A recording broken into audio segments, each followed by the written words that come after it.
ទោះបីស្រីខាងស្ដីជេរសូមធ្វើទុកខ្លាចតាមណែជីវ៉ារូបខ្ញុំប្រពន្ធគេ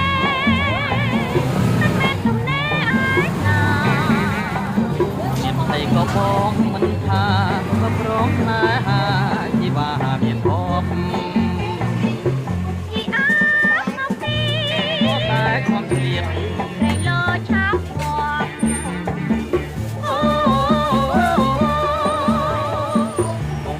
ខំវាងមុំឃើញណាស់ចង់បែរស្រី